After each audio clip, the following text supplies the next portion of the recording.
नमस्कार दोस्तों, book Sumo पर आपका स्वागत है। क्या कभी आपके साथ ऐसा हुआ है कि आपने अपनी बात बहुत अच्छे से कहने की कोशिश की, लेकिन सामने वाला कुछ और ही समझ गया, या फिर आपको लगा कि आपकी बात बिल्कुल नहीं सुनी गई? अगर हाँ, तो आप अकेले नहीं हैं। हम सब अपनी रोजमर्रा की जिंदगी में कम्युनिकेशंस के इस भंवरजाल में उलझते रहते हैं, और आज हम जिस किताब की बात करने वाले हैं वो इस भंवरजाल से निकलने का रास्ता दिखाती है। द कम्युनिकेशन बुक, मिकाएल क्रोजरस और रोमन चैपलर द्वारा लिखी गई ये किताब कम्युनिकेशन के मुश्किल से मुश्किल कॉन्सेप्ट्स को भी इतने आसान और प्रैक्टिकल तरीकों से समझाती है कि आप हैरान रह जाएंगे। ये किताब सिर्फ थ्योरी नहीं है दोस्तों, ये एक टूल बॉक्स है जिससे आप अपनी बातचीत को सच में बेहतर बना सकते हैं। तो चलिए आज इस किताब की गहराई में उतरते हैं और जानते हैं कि हम कैसे अपनी बात ज़्यादा असरदार तरीके से कह सकते हैं। दोस्तों, इस किताब का पहला और सबसे अहम कॉन्सेप्ट है कम्युनिकेशन का सबसे बेसिक मॉडल।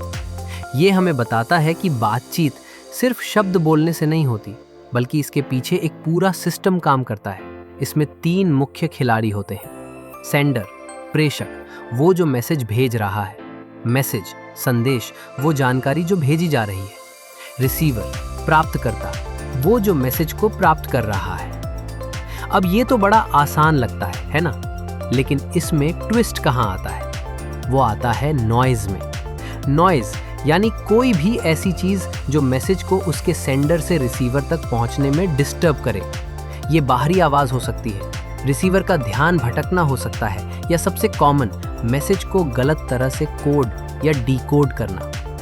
उदाहरण के लिए, अगर मैंने कहा मुझे आज बहुत काम है और मेरी टोन में चिड़चिड़ापन है, तो आप शायद सोचेंगे कि मैं आपसे नाराज हूं, लेकिन मेरा मतलब सिर्फ ये था कि मैं बहुत व्यस्त हूं। यहां मेरी टोन एक नॉइज बन गई जिसने मैसेज को डिस्टॉर्ट किया। इस किताब का पहला सबक ये है कि अपनी बात कहने से पहले सोचें, मैं क्या कहना चाहता हूं, मैसेज, मैं किसे कह रहा हूं, रिसीवर, और सबसे जरूरी, क्या कोई नॉइज इस मैसेज को बिगाड़ सकती है? अब बात करते हैं एक बहुत ही खास कॉन्सेप्ट की, जो हमें खुद को और दूसरों को बेहतर समझने में मदद करता है: जोहारी विंडो। ये हमारे व्यक्तित्व के 4 हिस्सों को दर्शाता है जो कम्युनिकेशन को प्रभावित करते हैं। 1. खुला क्षेत्र, ओपन एरिया। ये वो जानकारी है जो आपको और दूसरों को भी पता है, जैसे मेरा नाम, मेरा पेशा। 2. अंधा क्षेत्र, ब्लाइंड एरिया। ये वो जानकारी है जो दूसरों को आपके बारे में पता है लेकिन आपको नहीं, जैसे आपकी कोई आदत जिसके बारे में आपको नहीं पता लेकिन आपके दोस्त नोटिस करते हैं। 3. छिपा हुआ क्षेत्र, हिडन एरिया। ये वो जानकारी है जो आपको पता है लेकिन आपने दूसरों को नहीं बताई, आपके राज, आपकी फीलिंग्स। 4. अज्ञात क्षेत्र, अननोन एरिया। ये वो जानकारी है जो ना आपको पता है ना दूसरों को, आपकी छिपी हुई क्षमताएं या अनजाने डर। कम्युनिकेशन में जोहारी विंडो का इस्तेमाल कैसे करें? लक्ष्य है अपने खुले क्षेत्र को बड़ा करना। जितना बड़ा आपका खुला क्षेत्र होगा, उतना ही बेहतर आप दूसरों के साथ कनेक्ट कर पाएंगे। ये कैसे करें? फीडबैक मांगकर, अपने अंधे क्षेत्र को जानने के लिए, अपनी बातें शेयर करके, अपने छिपे क्षेत्र को कम करने के लिए। जब आप अपने बारे में ज्यादा खुलते हैं और दूसरों की बातों को सुनते हैं, तो रिश्ते मजबूत होते हैं और गलतफहमियां कम होती हैं। ये सिर्फ पर्सनल लाइफ में नहीं, वर्क प्लेस में भी बहुत ज़रूरी है। एक और बेहतरीन मॉडल जो इस किताब में समझाया गया है वो है शुल्स वॉन थुन का मैसेज के 4 पहलू मॉडल। ये बताता है कि जब हम कुछ भी कहते हैं तो उस एक बात के 4 अलग अलग मतलब निकल सकते हैं। मान लीजिए एक पति अपनी पत्नी से कहता है, फ्रीज में दूध खत्म हो गया है। इस एक छोटे से वाक्य के 4 मतलब निकल सकते हैं। 1. तथ्य, सच इन हाल्ट, फैक्चुअल एस्पेक्ट, फ्रीज में वाकई दूध नहीं है, जानकारी। 2. संबंध, बेziehungs एस्पेक्ट, रिलेशनशिप एस्पेक्ट, मुझे लगता है तुम्हें दूध लाने जाना चाहिए, छिपा हुआ आरोप या उम्मीद। 3. अपील, अपील एस्पेक्ट, कृपया दूध ले आओ, सीधा अनुरोध। 4. आत्म प्रकटीकरण, सेल्फ स्टॉफन बारो, सेल्फ रेवलेशन एस्पेक्ट, मुझे दूध पीना है और मैं भूखा हूँ, अपनी भावना या ज़रूरत। अक्सर कम्युनिकेशन में गड़बड़ तब होती है जब सेंडर किसी एक पहलू से बात कहता है और रिसीवर उसे किसी और पहलू से समझ लेता है। इस मॉडल को समझने से आप अपनी बात ज़्यादा स्पष्टता से कह पाएंगे, दूसरों की बात के छिपे हुए अर्थों को बेहतर समझ पाएंगे। तो अगली बार जब आप कुछ कहें तो सोचिए आपके मैसेज के ये 4 पहलू क्या कह रहे हैं और सामने वाला किस पहलू को सुन रहा है। दोस्तों, कम्युनिकेशन सिर्फ बोलने का नाम नहीं है, ये सुनने का भी नाम है। और इस किताब में सक्रिय श्रवण पर बहुत जोर दिया गया है। हम सब सुनना जानते हैं, लेकिन क्या हम सक्रिय रूप से सुनते हैं?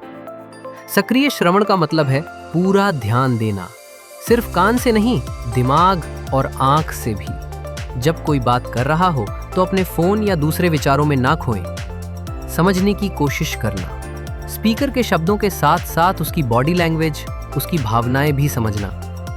सवाल पूछना, क्लैरिफाइंग क्वेश्चंस पूछना, जैसे तो क्या आपका मतलब है कि, या क्या मैं सही समझ रहा हूं कि। पुष्टि करना, स्पीकर की बातों को अपनी भाषा में दोहराना ताकि उसे लगे कि आप सुन रहे हैं और समझ रहे हैं। जैसे अगर मैं सही समझ रहा हूं तो आप ये कहना चाहते हैं कि। कई बार हम सुनते तो हैं, लेकिन सिर्फ जवाब देने के लिए, समझने के लिए नहीं। सक्रिय श्रवण हमें दूसरे व्यक्ति के नजरिए से चीजों को देखने में मदद करता है और यहीं से गहरे रिश्ते और बेहतर समाधान निकलते हैं। याद रखें, एक अच्छा कम्युनिकेटर वो नहीं जो बहुत अच्छा बोलता है, बल्कि वो है जो बहुत अच्छा सुनता है। कम्युनिकेशन में एक और बहुत ही संवेदनशील लेकिन जरूरी पहलू है फीडबैक देना और लेना। ये किताब बताती है कि फीडबैक सिर्फ कमियां निकालने के लिए नहीं, बल्कि सुधार और विकास के लिए होता है। फीडबैक कैसे दें? Giving feedback. समय का ध्यान रखें, सही समय और सही जगह पर दें। व्यवहार पर फोकस करें, व्यक्ति पर नहीं। तुम हमेशा देर करते हो की बजाय पिछले हफ्ते तुम 2 बार मीटिंग में देर से आए कहें। विशिष्ट रहें, सामान्य बातें ना करें, कॉन्क्रीट उदाहरण दें, असर बताएं। अपने शब्दों से ये समझाएं कि उस व्यवहार का क्या प्रभाव पड़ा। समाधान सुझाएं अगर संभव हो, लेकिन थोपे नहीं। मैं का प्रयोग करें, मुझे लगता है कि, या मैंने महसूस किया कि। फीडबैक कैसे लें? Receiving feedback. शांत रहें और सुनें, तुरंत बचाव की मुद्रा में ना आए। स्पष्टीकरण मांगे, अगर कुछ समझ ना आए तो पूछें, धन्यवाद दें। भले ही आप सहमत ना हो, व्यक्ति ने समय और ऊर्जा लगाई है।